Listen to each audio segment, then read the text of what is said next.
When speaking about tyranny, most Chinese are reminded of Qin Shi Huang, the first emperor of the Qin dynasty, whose oppressive court burned philosophy books and buried Confucian scholars alive.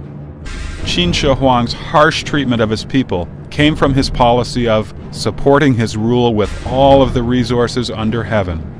His policy had four main aspects: excessively heavy taxation, wasting human labor for projects designed to glorify him, brutal torture under harsh laws, punishing even the offender's family members and neighbors, and controlling people's minds by burning books and killing scholars.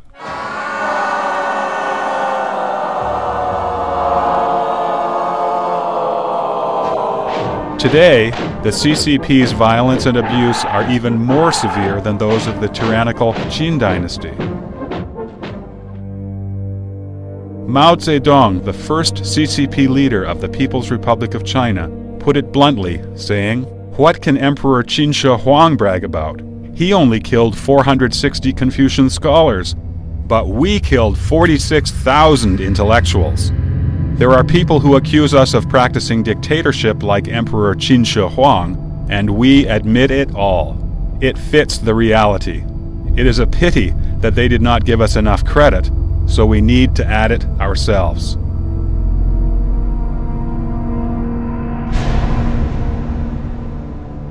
Let us take a look at China's arduous 55 years under the rule of the CCP.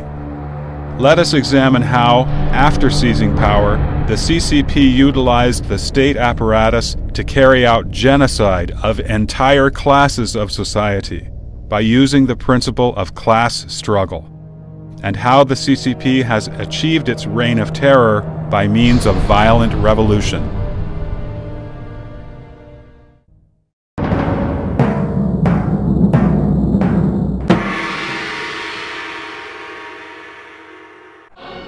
On October 1, 1949, Mao Zedong declared, standing on the rostrum of Tiananmen, that the CCP had seized power through violent revolution.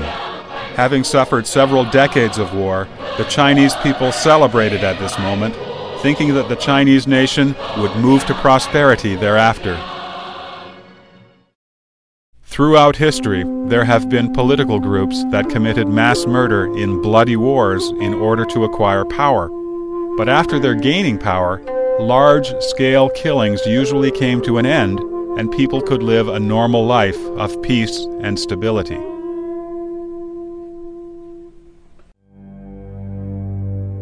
The Chinese people did not expect that for the CCP. Seizing power was only the first step in the 10,000-mile march. What followed was the CCP evil spirits' tight possession of the country and people, manipulating and controlling people so as to maintain power while monopolizing and absorbing the wealth of society. Therefore, from the day that the CCP came to power, it started a series of organized and planned struggles, both internally and externally, such as the class struggle, the path struggle, and the ideological struggle, through which to systematically eliminate dissidents in various strata and groups on the one hand, and extend the party organization to the smallest unit of society on the other. The CCP not only annihilates people's physical bodies, but also destroys their spirits and suppresses all thoughts and beliefs that do not fit with the Communist Party. By forcing the people in the country to become obedient slaves of its tyrannical rule, the CCP attempts to reach its goal of absolute social control.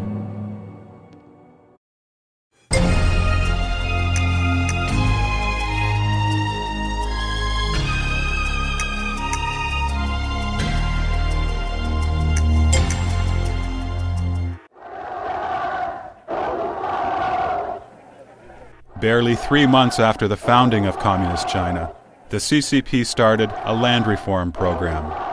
Rural residents were classified into different classes and categories, and over 20 million rural inhabitants nationwide were labeled landlords, rich peasants, reactionaries, or bad elements.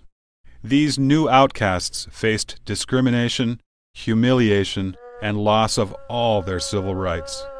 The party slogan, "Land to the Tiller," indulged the selfish side of the landless peasants, encouraged them to struggle with the landowners by whatever means, and to disregard the moral implications of their actions. With the goal of eliminating the landlord class during the land reform, nearly 100,000 landlords were killed. In certain areas, the CCP and the peasants killed the landlords' entire families. Even women and children could not escape the murder.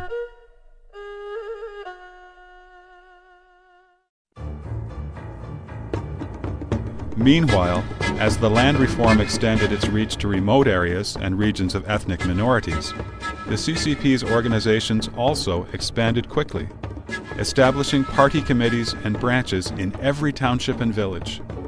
These local branches worked to pass instructions from the CCP Central Committee and were at the front line of the class struggle.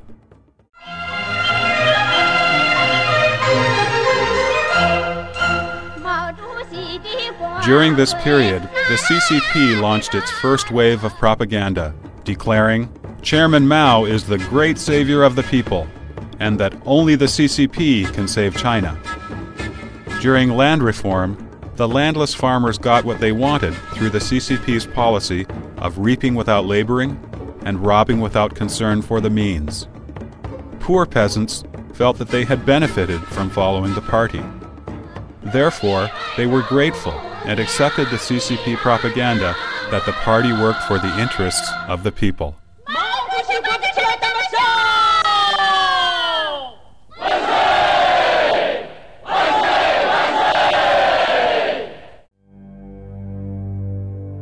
But the good days of land to the tiller were short-lived.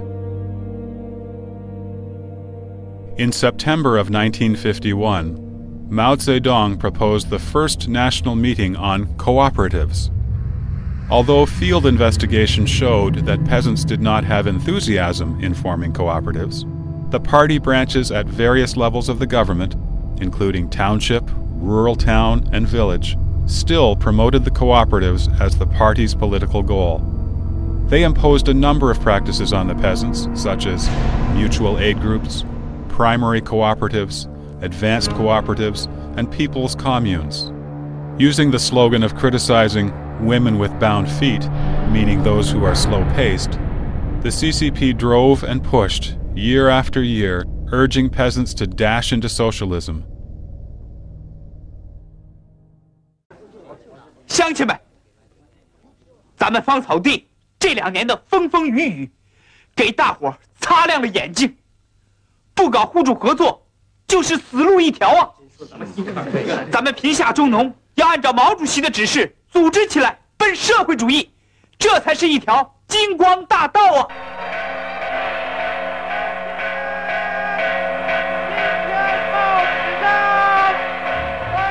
By the end of 1952, over 8.3 million cooperatives sprang up in China's rural areas. By the end of 1956, almost all peasants had joined cooperatives.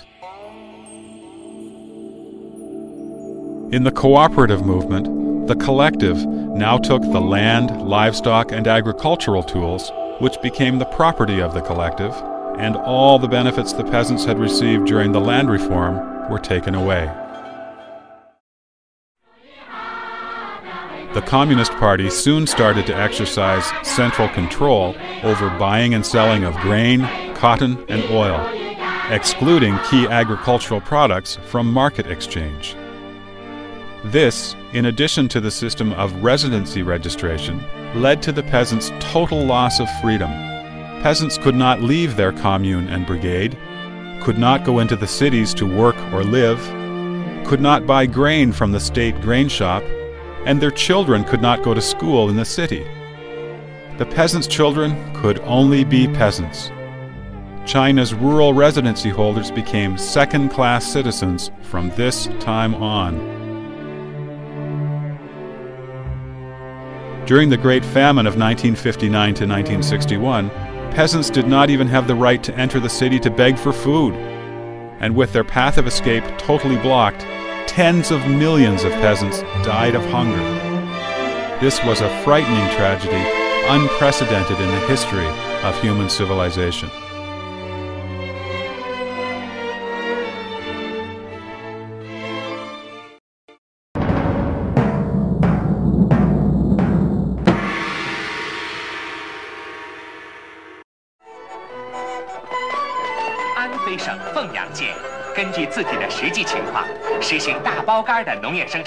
In the recent era of economic reform, while a number of people have become rich, the 900 million peasants only have had their income increased slightly, and their social status improved somewhat in the initial 5 years after the household contract system replaced people's communes.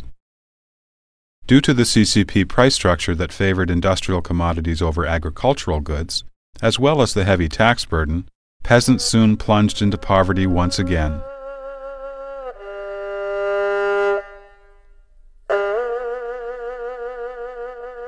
Data from Xinhua news agency shows that since 1997, the revenue of the major grain production areas and the income of most rural households have been at a standstill or even declined, while rural local government imposed increasingly heavier taxes and fees.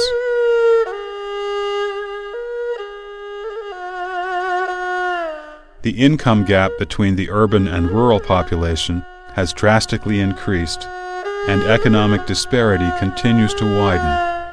Peasants who have entered the city as wage laborers receive the lowest pay and are deprived of any welfare benefits their urban counterparts enjoy.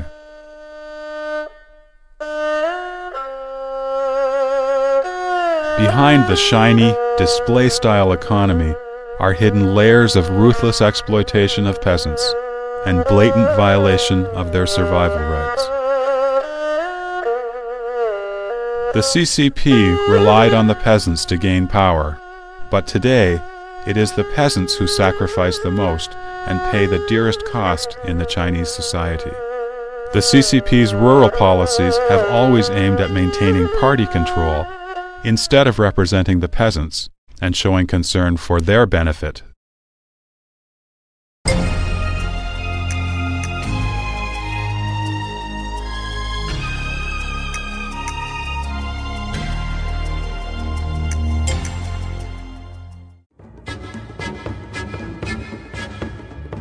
During reforms in industry and commerce that started in the early 1950s, the CCP claimed that the capitalist class and the working class were different in nature. The former was the exploiting class, while the latter was the non-exploiting and anti-exploiting class. According to this logic, the capitalist class was born to exploit and would not stop doing so until it perished. It could only be eliminated, not reformed. Under such a premise, the CCP used both killing and brainwashing to transform capitalists and merchants. The CCP used the method of supporting the obedient and destroying those who disagreed. If you surrendered your assets to the state and supported the CCP, you were considered just a minor problem among the people. If you disagreed with or complained about the CCP's policy, you would be labeled a reactionary and become the target of the CCP's draconian dictatorship.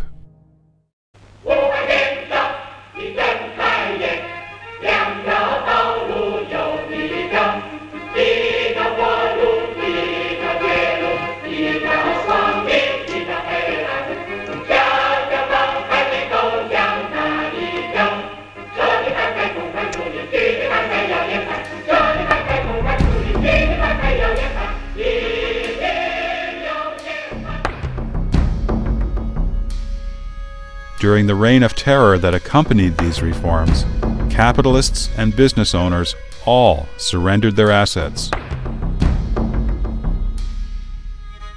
Many of them could not bear the humiliation they faced and committed suicide. Chen Yi, then mayor of Shanghai, asked every day, "How many paratroopers did we have today?" referring to the number of capitalists who had committed suicide by jumping from the tops of buildings that day. Thus, in only a few years, the CCP completely eliminated private ownership in China. 1月15日，北京市率先宣布进入社会主义。北京各界20多万人在天安门广场集会，庆祝社会主义改造胜利完成。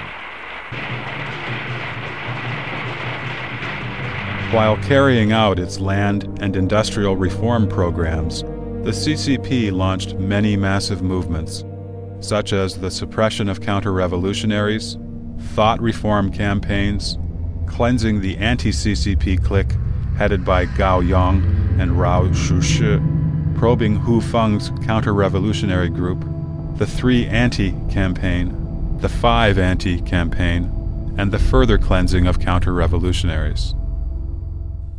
薄一波同志明确地指出了反贪污、反浪费、反官僚主义运动的性质、方针和政策。反贪污、反浪费、反官僚主义的斗争，本质上就是反对资产阶级腐化暴露思想的斗争。 The CCP used these movements to persecute countless innocent people. In every political movement, the CCP fully utilized its control of government resources in conjunction with the party's committees, branches, and sub-branches. 3 party members would form a small combat team, infiltrating all villages and neighborhoods. These combat teams were ubiquitous, leaving no stone unturned. This deeply entrenched party control network, inherited from the CCP's network of party branches installed within the army during the war years, has since played a key role in later political movements. 不久以前，这里还是一片废墟，现在几千工人在高空和地下日夜不停地工作着，他们的劳动和智慧迅速地改变着鞍钢的面貌。 Even the workers, named by the CCP as a class that leads all others, could not escape the fate of being fooled and deprived. While promising to protect them in illness, old age, and death, the CCP has maintained a system of low wage for workers. Old generation workers have hardly had any health insurance or savings for old age. After the Cultural Revolution, the CCP transferred the economic problems caused by its own policy mistakes onto the workers. In the name of economic reform, the CCP took away all welfare promises to the workers. After the CCP sold out state enterprises, one round after another, countless workers lost their jobs.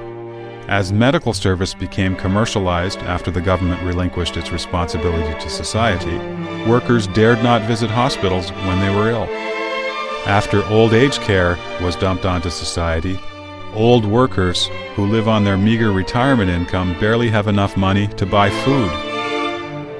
In this process of workers' deterioration, however, the CCP leaders at various levels have converted state property into their own. After the bloody transfer of private property to the public in the early years, now we have a similarly bloody transfer of public property into private hands. These 2 crimes, opposite in nature, have both been committed by the CCP in just 50 years.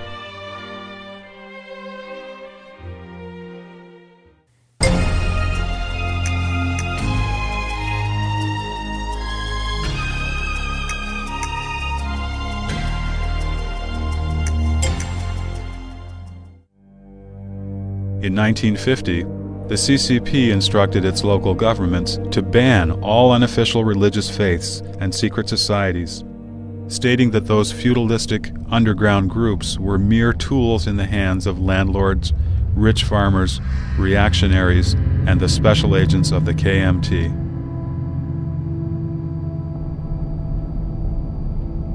In the crackdown that extended to all townships and cities of China, the government dismissed Christian, Catholic, and Taoist and Buddhist organizations, labeling them superstitious. The CCP ordered all members of these churches, temples, and religious societies to register with government agencies and to repent for their involvement. Failure to do so would mean severe punishment. In 1951, The government formally promulgated regulations threatening that those who continued their activities in unofficial religious groups would face a life sentence or the death penalty. This movement persecuted a large number of kind-hearted and law-abiding believers in God. The available statistics indicate that the CCP persecuted at least 3 million religious believers and underground group members, some of whom were killed. The CCP searched almost every household across the nation and interrogated its members, even smashing statues of the kitchen god that Chinese peasants traditionally worshipped.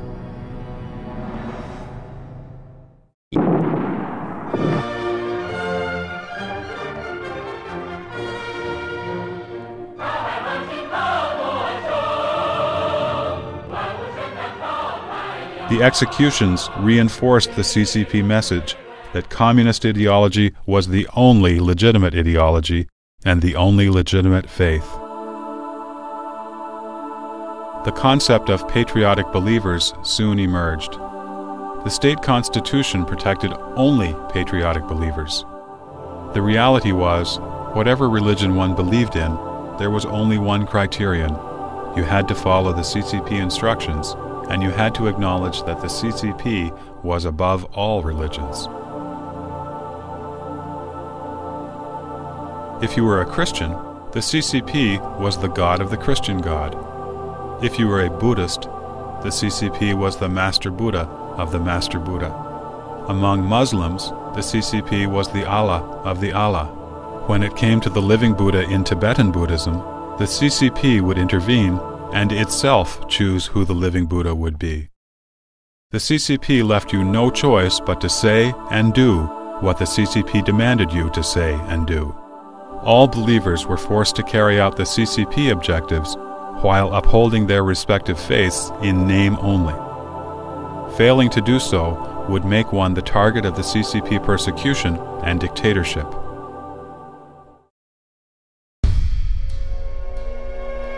Over 20,000 Christians conducted a survey among 560,000 Christians in house churches in 207 cities in 22 provinces in China.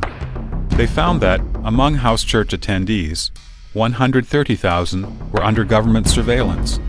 By 1957, the CCP had killed over 11,000 religious adherents and arbitrarily arrested and extorted money from many more. By eliminating the landlord class and the capitalist class, and by persecuting large numbers of God-worshipping and law-abiding people, the CCP cleared the way for communism to become the all-encompassing religion of China.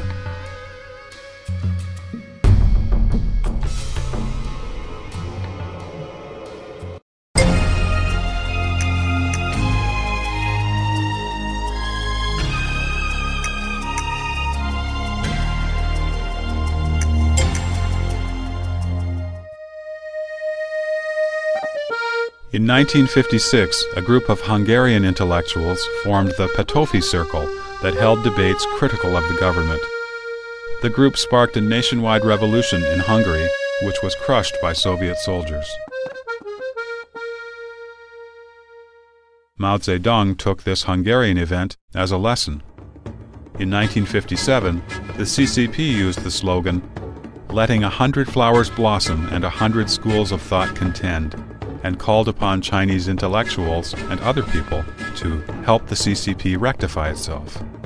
Mao's purpose was to lure out the anti-party elements among the people. In his letter to provincial party chiefs in 1957, Mao Zedong revealed his intention of luring the snakes out of their holes by letting them air their views freely. The CCP encouraged people to speak up and promised no reprisals. The party would not grab pigtails, strike with sticks, issue hats, or settle accounts after the autumn, meaning the party would not find fault, make attacks, place labels, or seek to retaliate. Yet soon, the CCP initiated an anti-rightist movement, declaring 550,000 people as rightists. 270,000 lost their jobs, and 230,000 were labeled medium rightists or anti-CCP, anti-socialist elements. 这是一场要不要社会主义，要不要共产党领导的斗争。这是一场关系到全国人民生死存亡的斗争。Some summarize the CCP political strategy of persecution into 4 items: luring the snakes out of their holes, fabricating crimes, sudden attack, and punishment with a single accusation, relentless attack in the name of saving people, and forcing self-criticism and using the most severe labels. What then were the reactionary speeches that had caused so many rightists and anti-communists to be exiled for nearly 30 years in far-flung corners of the nation? The 3 major reactionary theories, the targets of general and intensive assaults at the time, consisted of a few speeches by Luo Longji, Zhang Bojun, and Chu Anping. Let us take a closer look at their opinions and suggestions. Luo Longji suggested forming a joint commission of the CCP and various democratic parties to investigate the deviations in the 3 anti-campaign and 5 anti-campaign and the movements for purging reactionaries. The State Council itself often presented something to the Political Consultative Committee and the People's Congress for observations and comments, and Zhang Bojun suggested the Political Consultative Committee and the People's Congress should be included in the decision-making process. Chu Anping suggested that since non-CCP members also had good ideas, self-esteem, and a sense of responsibility as well, there was no need to assign a CCP member across the nation as the head of every work unit, big or small, or even for the teams under each work unit. There was also no need that everything, major or minor, had to be done the way CCP members suggested.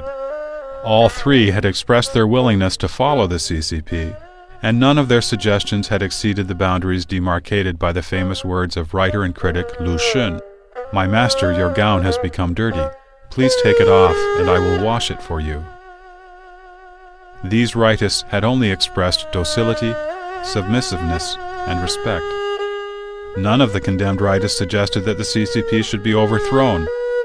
Like Luo Longji, Zhang Bojun, and Chu Anping, all they had offered was constructive criticism. Yet precisely because of these suggestions, tens of thousands of people lost their freedom and millions of families suffered. What followed were more movements such as confiding to the CCP, digging out the hardliners, the new 3 anti-campaign, sending intellectuals to the countryside to do hard labor, and catching the rightists who were missed the first time around. Whoever had a disagreement with the leader of the workplace, especially the party secretaries, would be labeled anti-CCP. The CCP would subject the light offenders to constant criticism and send heavy offenders to labor camps or relocate their families to rural areas. Their children were barred from going to college or joining the army. They couldn't apply for jobs in cities or towns either. The families would lose their job security and public health benefits. They became lowly members of the peasant rank and outcasts even among second-class citizens. After the persecution of the intellectuals, some scholars developed a two-faced personality. They followed closely the Red Sun, that is, Mao, and became the CCP's court-appointed intellectuals, doing or saying whatever the CCP asked. Some others became aloof and fearful of speaking about political matters. Chinese intellectuals, who have traditionally had a strong sense of responsibility towards the nation, have been silenced, as if Xu Chu entered the Zhao camp.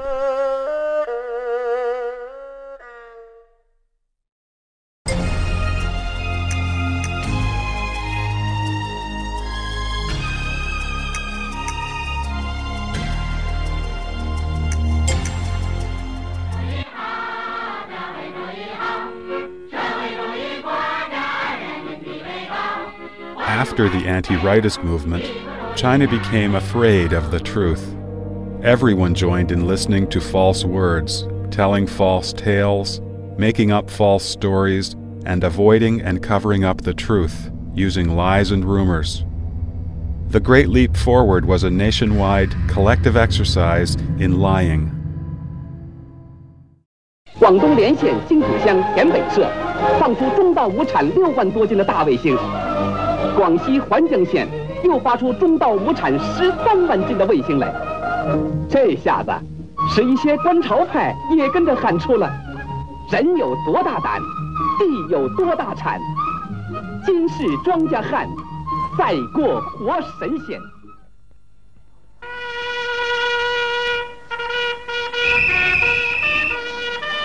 The people of the entire nation, under the direction of the CCP evil spectre, did many ridiculous things.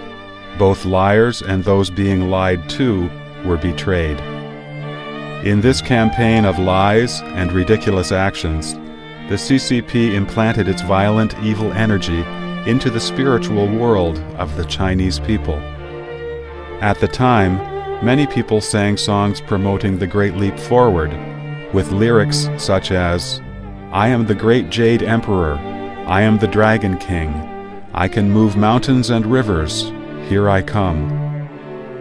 New policies were announced every year, such as achieving a grain production of over 1,000 bushels per acre, doubling steel production, surpassing Britain in 10 years, and surpassing the United States in 15 years.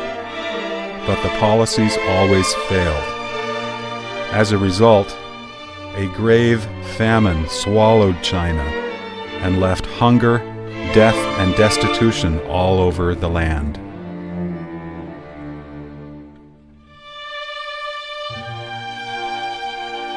During the 8th CCP Central Committee meeting, which was held in Lushan in 1959, none of the participants disagreed with General Peng Dehuai's view that the Great Leap Forward, initiated by Mao Zedong, was foolish. However, for delegates at the meeting, supporting Mao's policy or not marked the line between loyalty or betrayal. Expressed another way, it marked the line between life and death. In a story from Chinese history, when Zhao Gao claimed that a deer was a horse, he knew the difference between a deer and a horse, but he purposely called a deer a horse to control public opinion and expand his own power. He wanted the people to follow him blindly without daring to oppose. At the 8th CCP Central Committee meeting, as it turned out, Peng Dehuai was forced to sign a resolution condemning and purging himself from the central government. Similarly, in the later years of the Cultural Revolution, even Deng Xiaoping was forced to promise that he would never appeal against the government's decision to remove him from his posts.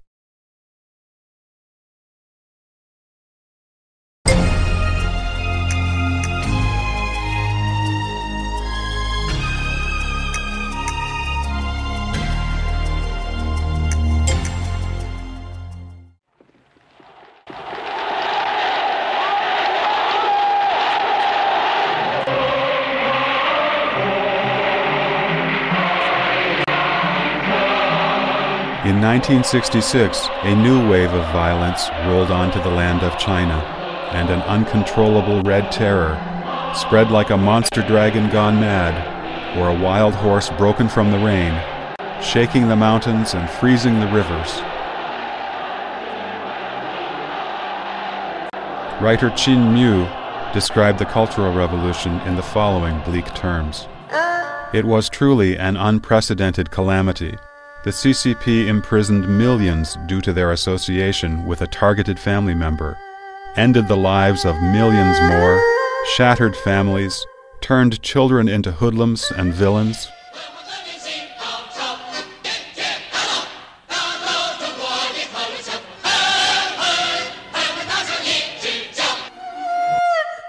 Burned books, tore down ancient buildings, and destroyed ancient intellectuals' grave sites, committing all kinds of crimes in the name of revolution.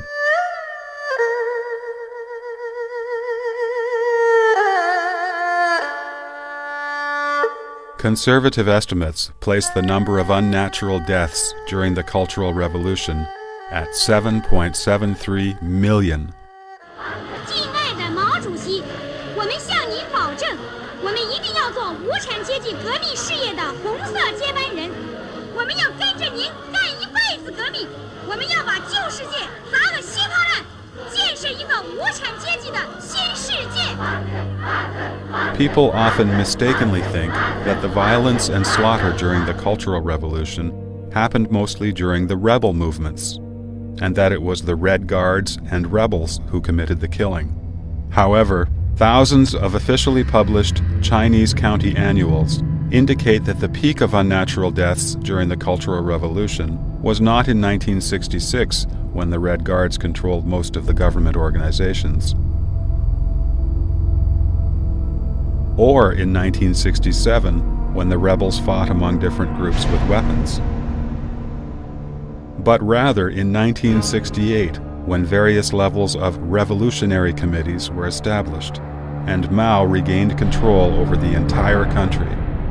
The violence during the Cultural Revolution did not originate from the extreme behavior of the Red Guards and rebels, but from the policy of the CCP and the regional governments. In August 1966, the Red Guards expelled Beijing residents who had been classified in past movements as landlords, rich farmers, reactionaries, bad elements, and rightists, and forced them to the countryside.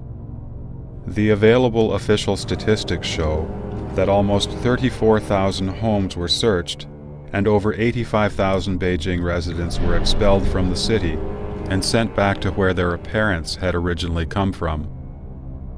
Red Guards all over the country followed suit, expelling over 400,000 urban residents to the countryside.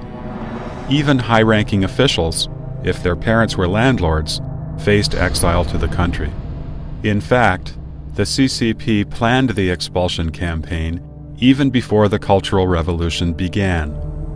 Former Beijing Mayor Peng Jun declared that the residents of Beijing, ideologically, should be as pure as glass or crystals, meaning that all residents with a bad class background would be expelled from the city.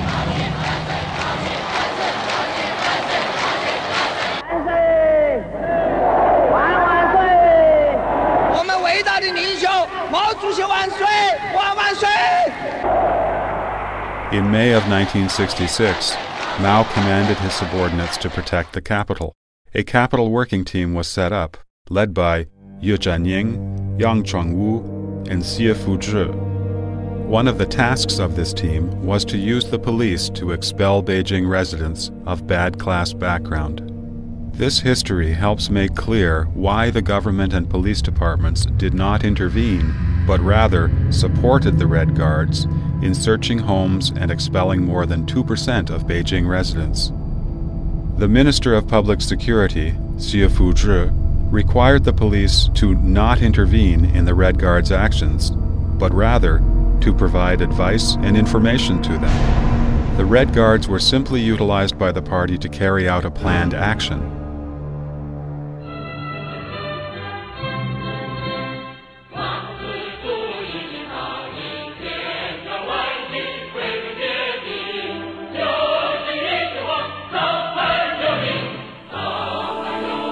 And then, at the end of 1966, the Red Guards were abandoned by the CCP. Many were labeled counter-revolutionaries and imprisoned, and others were sent to the countryside along with other urban youth to reform their thoughts through hard labor. The Westtown Red Guard organization, which led the expulsion of city residents, was established under the so-called caring guidance of the CCP leaders. The order to incriminate the Red Guards was also issued after being revised by the Secretary General of the State Council.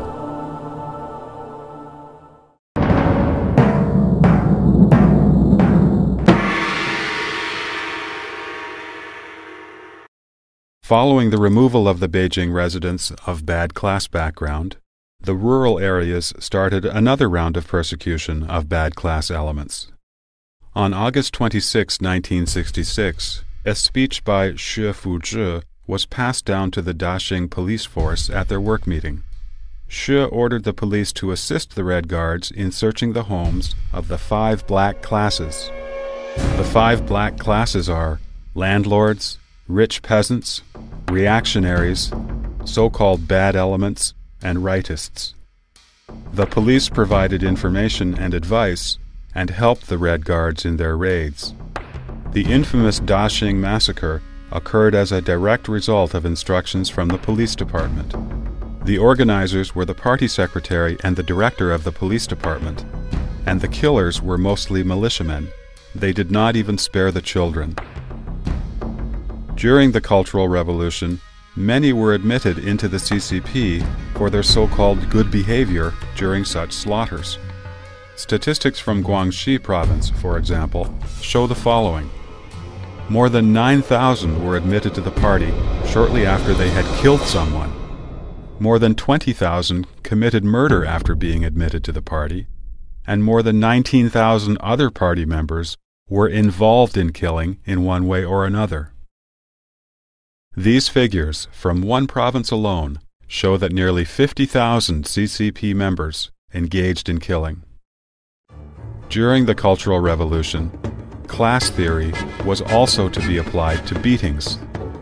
The theory held that the bad deserved it if they were beaten by the good. It was honorable also for a bad person to beat another bad person. It was a misunderstanding if a good person beat another good person. This and more of Mao's theories were spread widely in the rebel movements. Violence and slaughter were widespread, following the logic that the class enemies deserved any violence against them. From August 13th to October 7th, 1967, militiamen in Dao County of Hunan Province slaughtered members of the Shanjiang Wind and Thunder organization and those of the 5 black classes. The slaughter lasted 66 days and extended to 468 brigades in 36 people's communes across 10 districts, killing more than 4,500 people in over 2,700 households. In the entire prefecture, which consists of 10 counties, a total of 9,093 people were killed, of which 38% were of the 5 black classes and 44% were their children. The oldest person killed was 78 years old, and the youngest was only 10 days old. This is only one case of violence that occurred in just one small area during the Cultural Revolution. In Inner Mongolia, after the establishment of the Revolutionary Committee in early 1968, the cleansing of class rank and purge of the People's Revolutionary Party resulted in the deaths of more than 350,000 people. In 1968, tens of thousands of people in Guangxi province participated in the mass slaughter of a public faction known as the 422 organization, killing more than 110,000. Those who were directly involved in ordering and carrying out the killing were mostly the military, police, armed militia, and key members of the party and the Communist Youth League. The purpose of the Cultural Revolution was to establish communism as the one and only religion dominating the entire country, controlling not just the state, but also every individual's mind.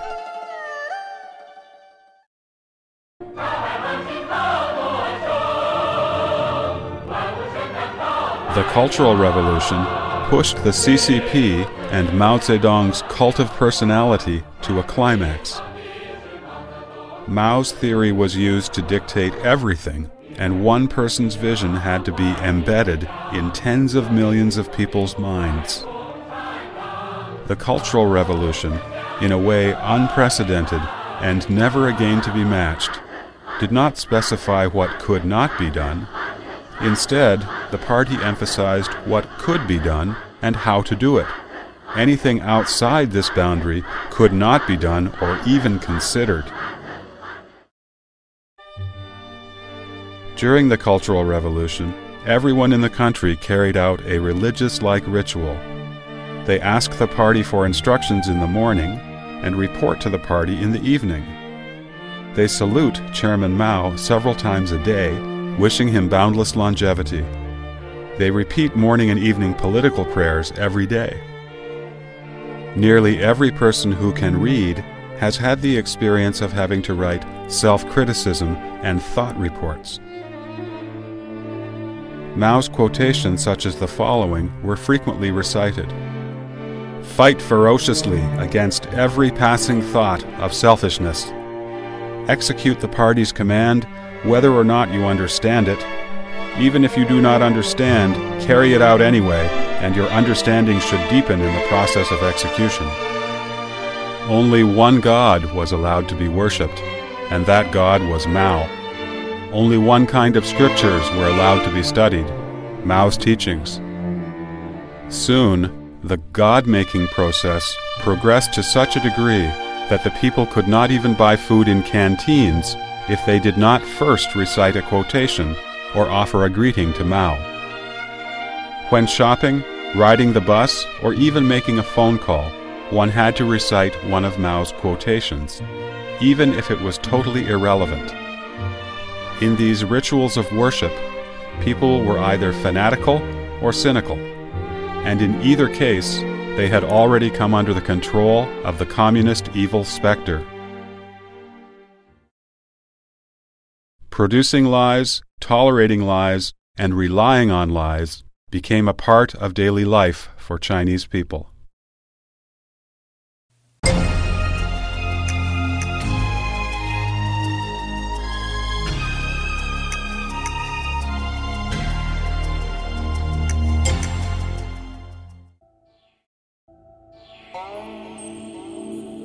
The Cultural Revolution was a period full of bloodshed, killing, grievance, loss of conscience, and the confusion of right and wrong. After the Cultural Revolution, the CCP leadership changed its banners frequently, while the government changed hands 6 times within 20 years. Private ownership has now returned to China. Disparities in the standards of living between the cities and the rural areas have widened. The area of China's landscape lying waste to desert has quickly expanded. River water has been drying up, and drug use and prostitution have increased. All of the crimes the CCP swore to fight are now permitted again. The CCP's political control continues to rely on the Communist Party philosophy of struggle and violence.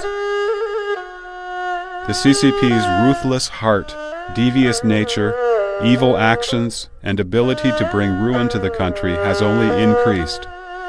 Under the CCP rule, the legal system, news reporting, education, and policy implementation have all become tools for the CCP to exercise violence and to deceive the people.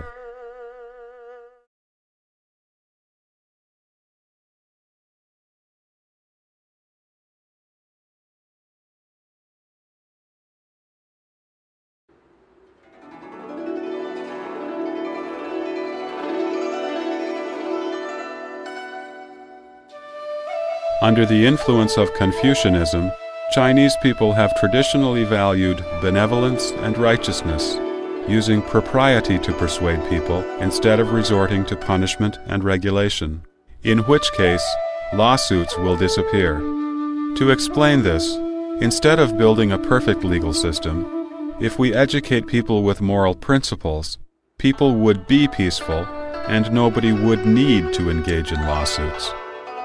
Of course, when people cannot reach high enough moral standards, laws must be made to suppress wrongful behavior and to maintain social order. The ancient Chinese saw laws as the lowest standards of moral maintenance, since criminal laws deal with people of no virtue rather than good people of moral adherence. Now that we have laws, all people should abide by them without deviation, regardless of whether they are officials or regular citizens. On the other hand, if, as the Chinese saying goes, officials can set a fire while commoners are not even allowed to light a candle, or in other words, if the officials themselves take the lead in breaking the law, then how can they continue to use the name of law to rule over the people?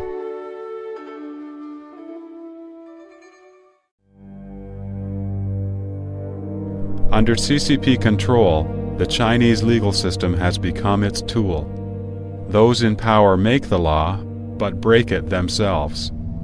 In implementing the law, the CCP officials only cleanse those holding opinions that differ from their own. They indulge themselves, playing with the law, instead of using it to discipline themselves. The law has become a stick used by the CCP to punish the people and the dissidents. This is in violation of heaven and humanity. Pretending to be righteous, the CCP legal regulations are, in fact, used to control the good people while protecting corrupt officials.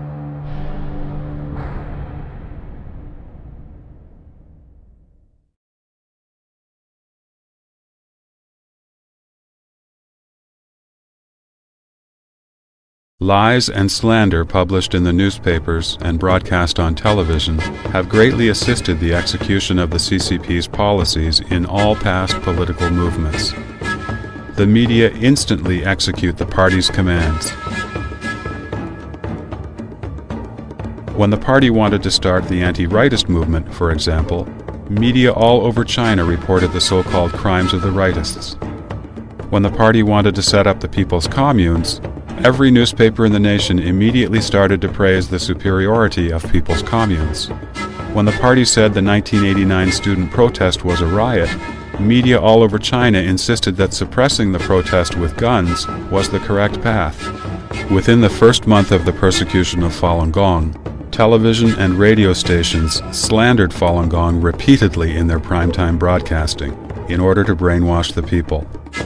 Since then, all media have repeatedly fabricated and spread lies about Falun Gong.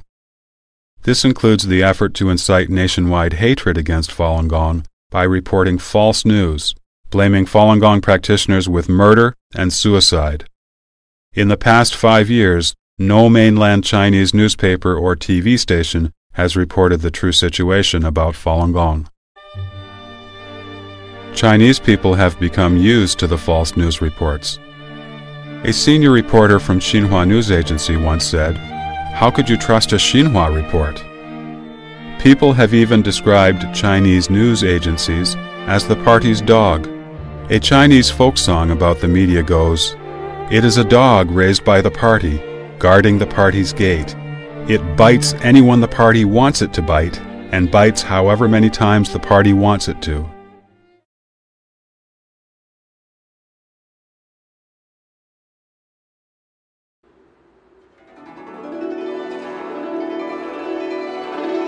The original purpose of education was to develop intellectuals so that they would have both knowledge and good judgment.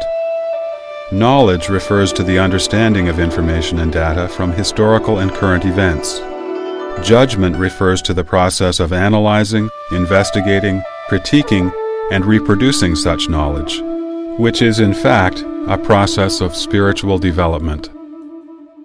Those who have knowledge without proper judgment might be called bookworms, not true intellectuals with a social conscience. This is why in Chinese history it is the intellectuals with righteous judgment, not those having merely knowledge, who have been highly respected. Under CCP control, however, China is filled with intellectuals who have knowledge, but not judgment, as well as those who dare not exercise judgment. Education in China's schools focuses on teaching students not to do things that the party does not want them to do. Under CCP rule, all schools have to teach politics and CCP history using standardized textbooks. The teachers do not believe the content of the textbooks, yet they are forced by the party to teach it against their wills. The students do not believe the textbooks or their teachers, yet they have to remember everything in the textbooks in order to pass the exams. Recently, questions about Falun Gong were included in term and entrance exams for colleges and high schools. Students who do not know the party's standard answers do not get scores high enough to enter good schools. If a student dares to speak the truth, he will be expelled from school immediately and lose any chance of formal education. In the public education system, due to the influence of the newspapers and government policies, many sayings or phrases have been spread as the truth and have become well known to all Chinese.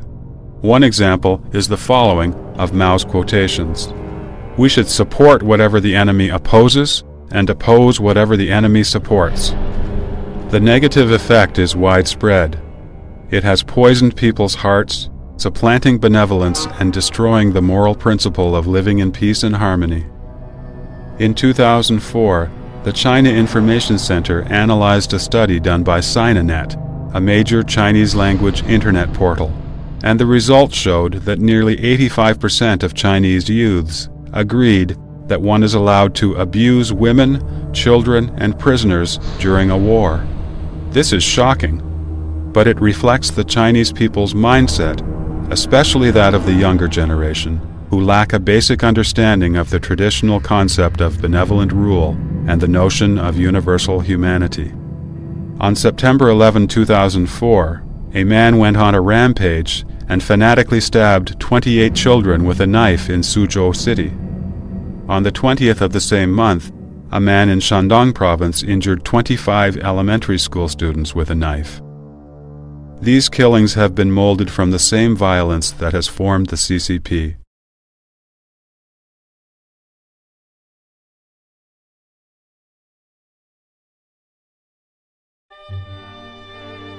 The CCP leaders have often used threats and coercion to ensure the implementation of their policies.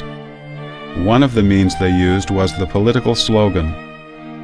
For a long time, the CCP used the number of slogans posted as a criterion to assess a cadre's political achievements.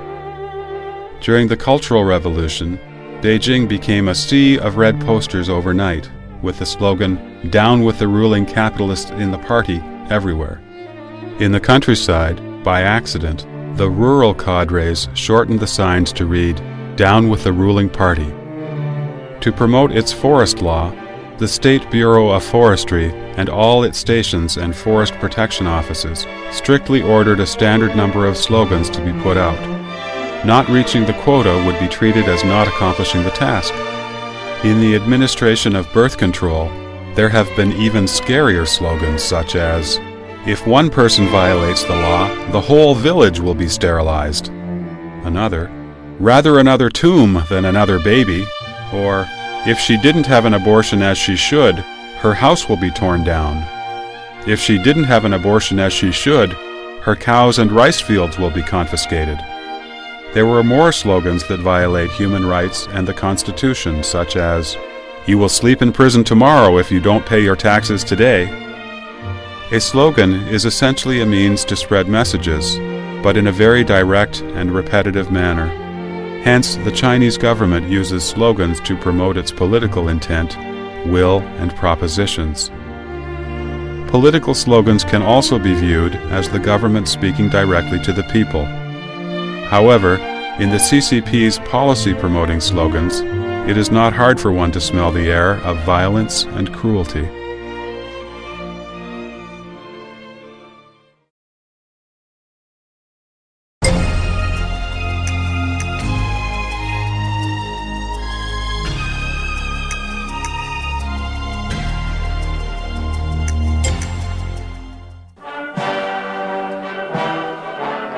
The most effective weapon the CCP uses to maintain its tyrannical rule is its network of control.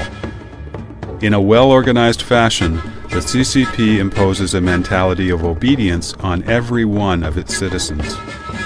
Whether the party contradicts itself or constantly changes policies doesn't matter, so long as it can use organizational means to deprive people of their naturally endowed human rights.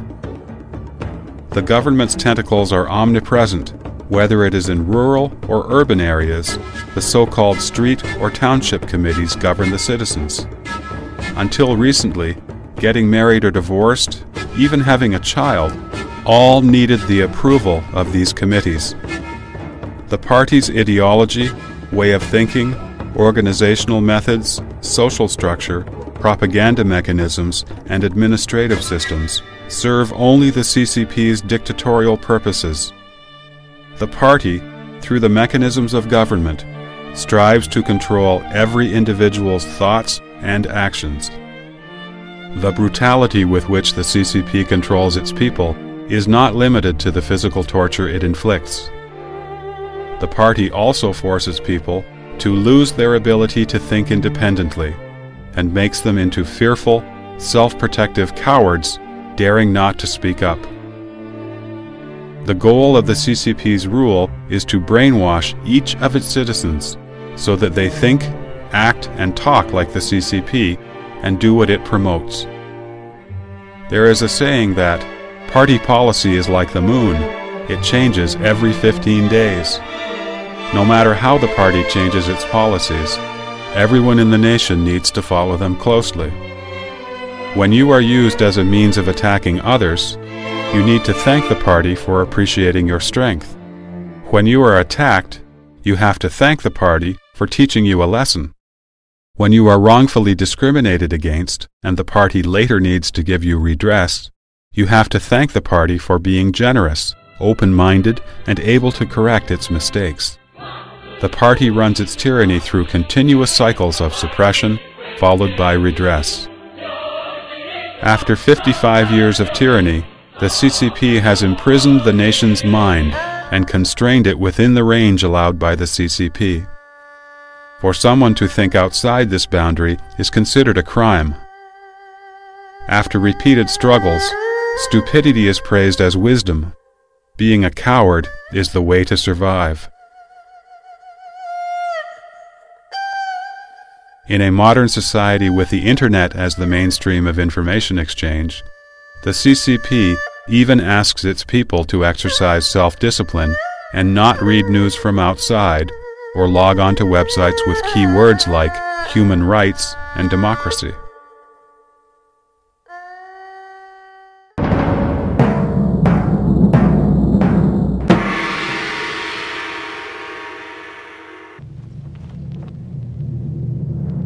Speaking of the CCP tyranny, people are reminded of the endless movements, such as the land reform, suppression of counter-revolutionaries, the 3 anti- and 5 anti-campaigns, the anti-rightist and anti-right-leaning campaigns, the 4 cleanups, the Cultural Revolution, and so on.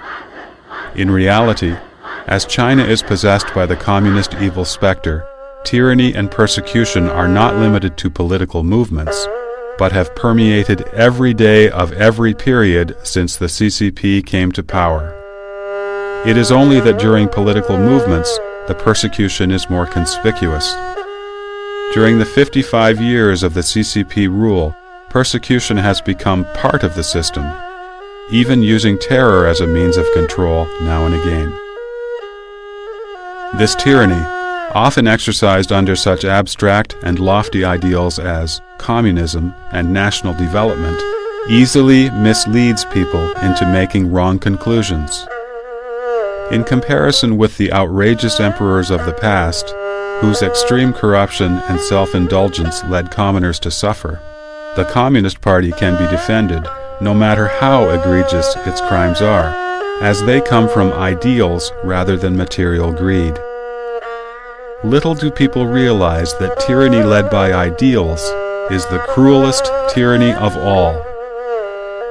Using its philosophy of struggle to eliminate dissidents and enslave human hearts in order to establish its status as the one and only religion under heaven, the CCP has made itself into the world's cruelest despot. Understanding this, we can thoroughly recognize the CCP tyranny.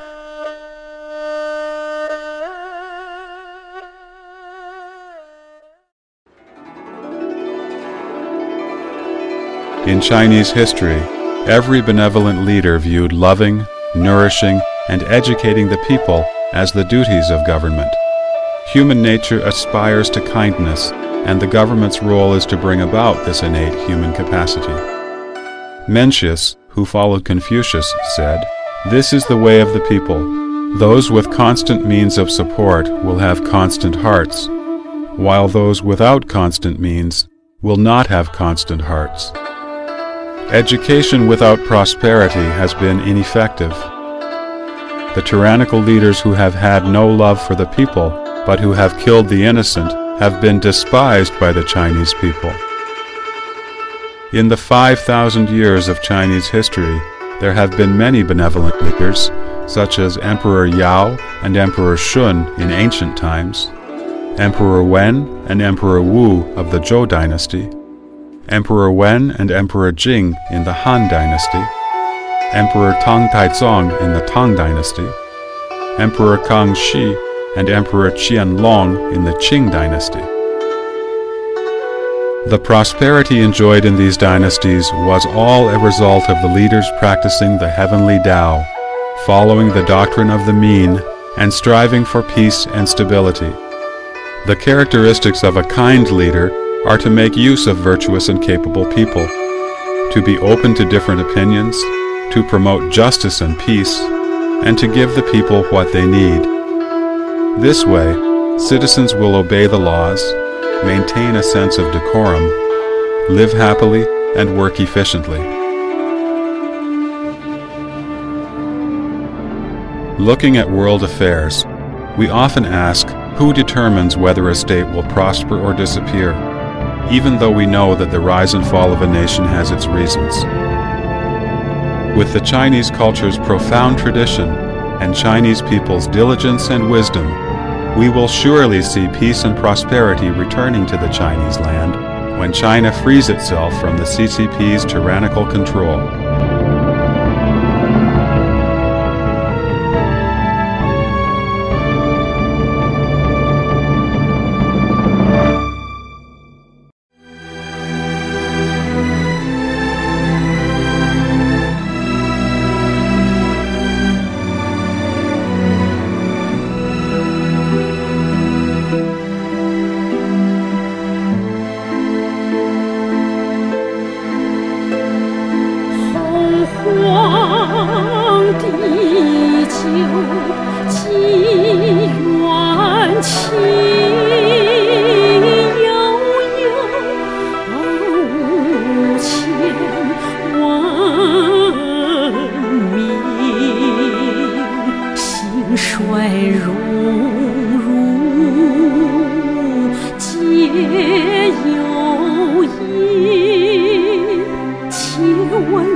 江山抚清明。